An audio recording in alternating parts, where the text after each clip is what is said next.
Hi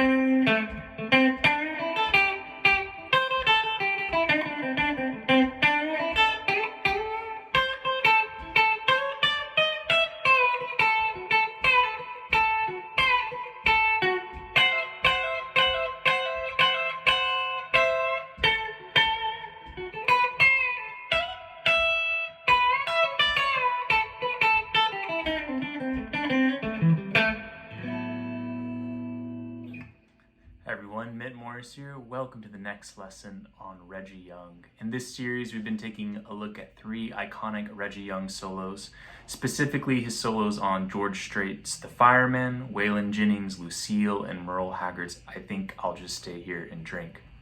If you're interested in learning those solos note for note, please check out the playlist link below, as well as the link to the transcription packs of those solos.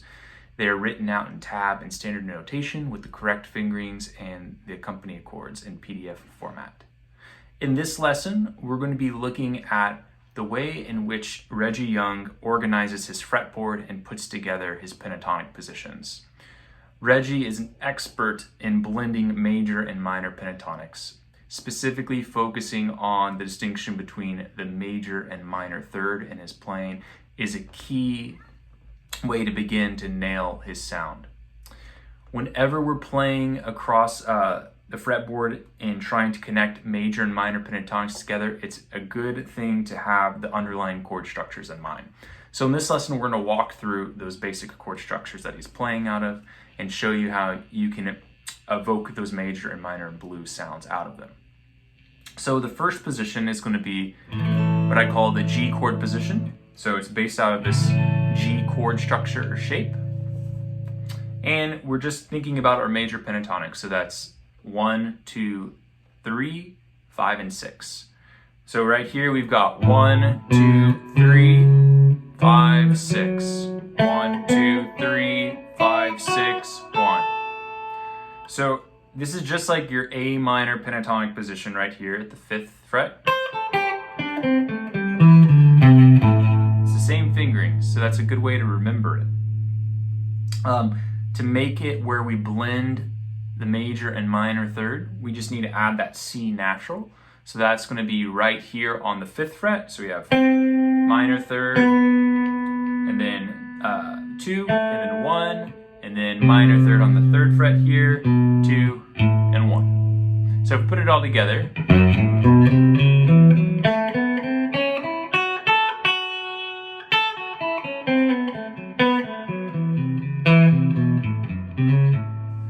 and check out my other videos where I talk about specifically how to incorporate those two sounds in kind of the stylistically correct way with regards to classic country.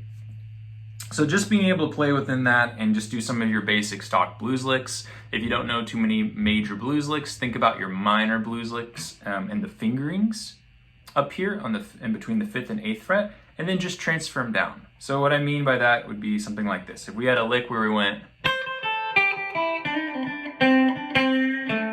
we do the same thing with the same fingers.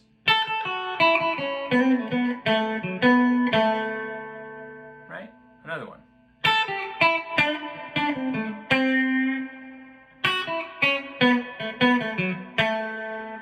All these kinds of ideas, the same thing.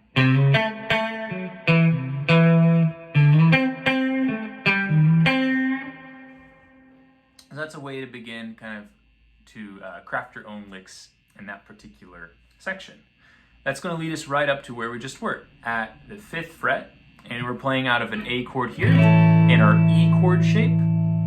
We've got the major third here on the 6th fret 3rd string, and then the 4th fret 5th string. So just think about your minor pentatonics, and then when you can, add in the major third by coming up from the minor third or approaching it from the minor third.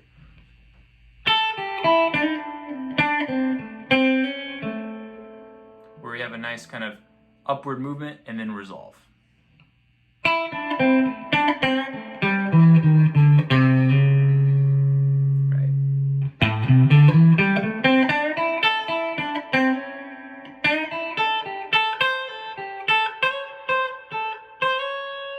right? And then we have our major third up here, which is going to lead us into the next section. We have an C chord shape here. And this is kind of what I call the BB box, or our major blues box, where a lot of the country players would work out of. We've got the 5th, 6th, and then 1, 2, and we can either go 2 different directions. We can go minor third, major third, or minor third, major third, leading us into this next shape here. So if we just work on this, and then up to the 5th. And we've got all of our blues licks here.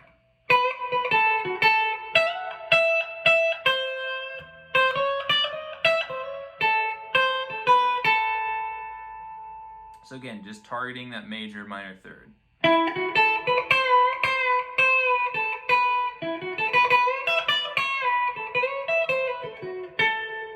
And then lastly, we're up here at our A chord shape, the 12th fret.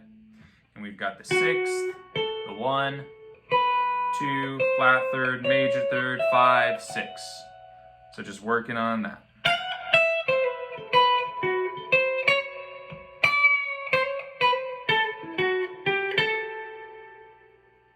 So by really focusing on that major sound, we can then begin to pinpoint that over the different chord changes. So when we're working just from a 1, 4, 5, we want that major third sound over the 1 and over the 5. When we're working over the 4 chord, we want to highlight the minor third. We don't want to put in that major third. It sounds too happy. So I think we're just kind of working through each shape, trying to work on connecting them. A good kind of practice is just to play the underlying chord and then work up and down that shape, and then play the next chord that you want, maybe a 5 chord or a 4 chord, and then work up and down that shape, following suit with the correct notes or the notes that sound best with it. So if we're playing here, I might just play A.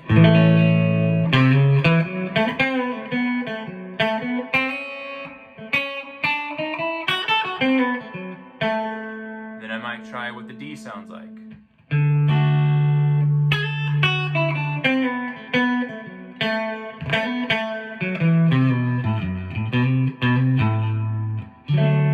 Then I'm going to move up to this next section and play A.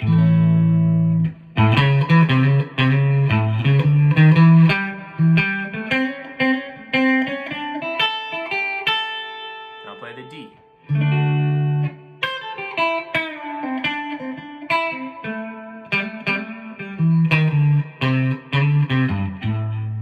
I'll move up to the next section. A.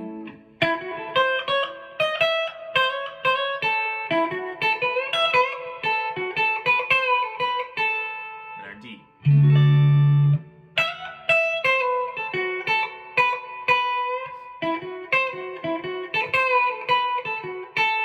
Then up to A.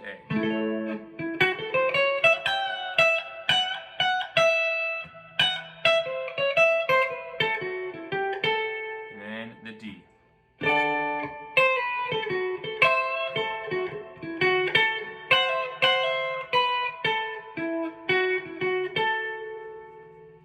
So just being able to do that and see that 1 and 4 chord, and then if you want to add in the 5 chord at a later time, helps you see where the changes are happening and what notes are being incorporated from around and within the chord. So the key to Reggie's playing is being able to see those structures and to combine that major and minor sound all across the neck and leaving space. That is the really big thing about Reggie Young's playing. He's not a fast picker who fills out his bars with eighth notes. He fills out his bars with a lot of openness so that other things in the band can happen. So try connecting these major shapes. Again, we have this A chord shape, this G chord shape, E chord shape, C chord shape, and then A chord shape. Right, your basic kind of caged chords. Up and down the neck, focusing on the major third and the minor third, and when those need to be employed depending on the underlying change. I'll see you in the next lesson where we'll take a look at a couple of his signature licks to incorporate into these pentatonic positions.